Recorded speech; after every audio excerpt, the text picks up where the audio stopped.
Okay, talk to him, see what that did. Charlie Horse, Sandy 8. 24, traffic 27. 85 just made a pass in there. It was any... 21, Sandy 7. Roger, sir. Be advised we have Jolly Greens Okay, 21 and fine. 66 standing by over at tunnel Okay, I'll 103. put it a little closer than those trees. Let me come around with a loud 3, and I'll put it on those trees there. Roger that, loud 602nd was the squadron. I was advised, put it that way, that the 602nd was Sandy, and that mission, the whole idea of rescue, was something that appealed to me, and I felt really strongly about that. It's hard to explain, Rich, but there's something. Well, we were talking about Forrest Fenn. You remember that deal? Yes, can you tell me some, why don't you lead me through the Forrest Fenn experience? Well, the call sign was Litter. Forrest Fenn was pre-briefed. It was going to be a first light effort. Call sign Litter.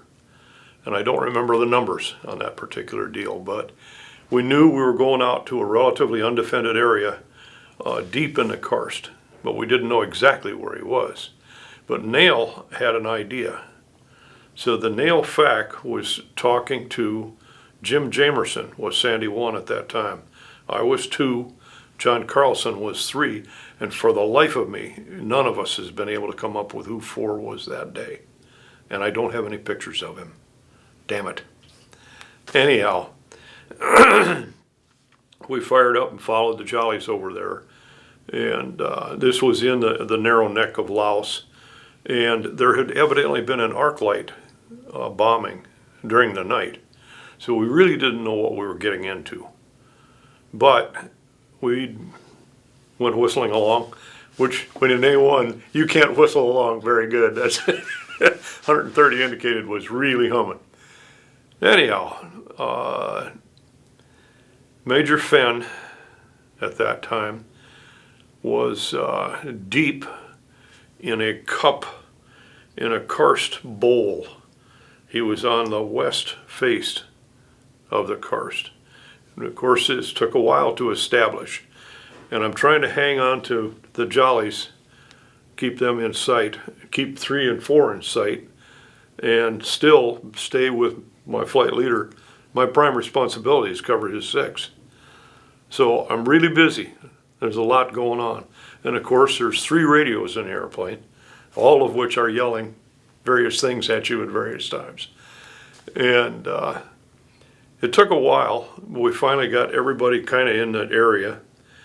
And Nail said, all right, Sandy, you're there. And he's right there someplace. So Jim went down to take a look. And there was so much chatter and confusion at that time. I said, okay, what we're going to do here, I put down a Willie Pete bomb that was unarmed. That's white phosphorus to the uneducated. Mm-hmm. And the damn thing didn't behave as advertised. It wouldn't. It just wouldn't come up through the trees. So I said, okay, selected the other one and dropped it hot. And when that thing burst, it's a huge burst of white phosphorus in the trees. And I said, all right, 3 and 4, you stay south of there with the Jollies. Lead and I are going in. All right. So Jim, meanwhile, had all but discovered where Major Fenn was hiding at that time. Well, while he was circling, trying to pinpoint an exact position, Jolly Low come in without invitation. And Jim talked about that at the debrief. I'll never forget it. He said, almost had to fire a round across his nose to slow him down. That was Colonel Morris, J.I. Morris, flying that airplane, and he did a hell of a good job.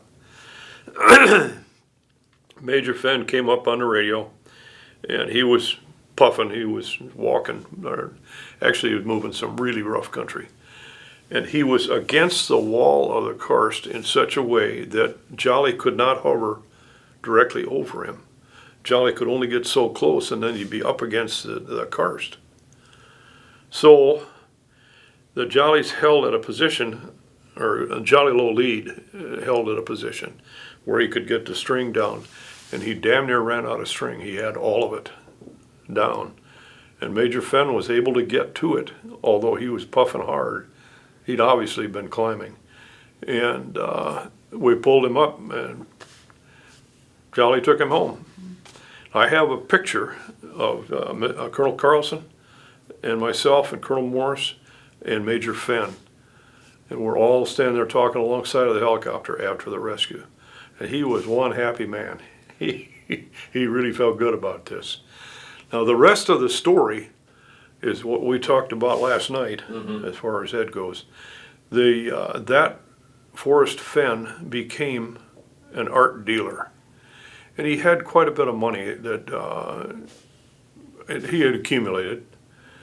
And he packed a box, and I'm not sure of the description of the box. I believe it was a wooden crate, but we can deal with that later.